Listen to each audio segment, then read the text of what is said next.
میں کون ہوں، میں کیا ہوں، کہاں سے آیا، کہاں جا رہا ہوں، جمادات ہوں کہ نباتات، حیوانات ہوں یا فلکیات۔ ذرے سے لے کر ستارے تک کو اپنے راستے کا پتہ ہے، اپنی منزل سے آگاہ ہے۔ ہر ایک چیز اپنی جگہ ٹھکانے پہ ہے، اپنے مدار میں ہے، اپنے فلک پہ ہے۔ کسی کو کسی سے کوئی شکایت نہیں، کائنات میں کوئی رکاوٹ نہیں۔ آج تک کسی ذرے کو ذرہ برابر پریشانی نہیں ہوئی، کسی پودے نے کبھی اپنے پتے نہیں نوچے، کوئی حیوان کبھی بے ایمان نہیں ہوا، کوئی ستارہ کبھی بیچارہ نہیں بنا۔ یہ کائنات عدل سے بھرپور ہے، ہر مخلوق مطمئن ہے، ہر خلق مسرور ہے۔ سورج نے کبھی چاند کی کھچائی نہیں کی، سمندر نے کبھی دریا کی دھلائی نہیں کی، گلاب نے کبھی گیندے کی رسوائی نہیں کی، شیر نے کبھی بلی کی برائی نہیں کی، اور ایک حضرت انسان ہے۔ راستے کا کچھ پتہ ہے نہ منزل کا کوئی نشان۔ اپنے گریباں سامنے آنے پر کائناتی میزان پس سے پشت چلا جاتا ہے۔ جسے ستاروں پہ کمند ڈالنی چاہیے تھی وہ زمین پر گند ڈال رہا ہے۔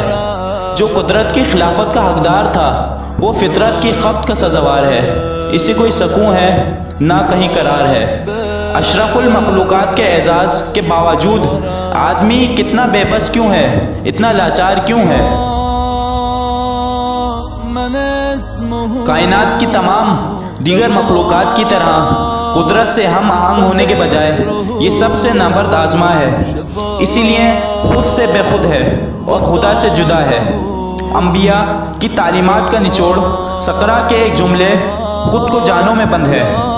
مذہبی زبان میں جسے خدا کا ماننا کہا جاتا ہے وہ اصل میں خود کا جاننا ہے، اپنی اصل پہچاننا ہے۔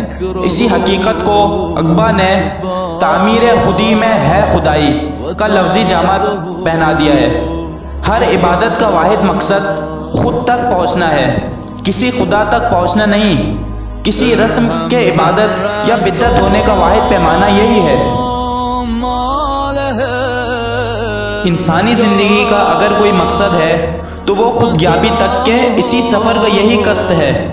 خود کو پہچاننا، خدا کو جاننا ہے، خود سے ملنا، خدا سے ملاقات کرنا ہے، اپنے مرکز پہ آنا، فلک پہ جانا ہے، اپنے قلب میں اترنا، آسمان پر چڑھنا ہے۔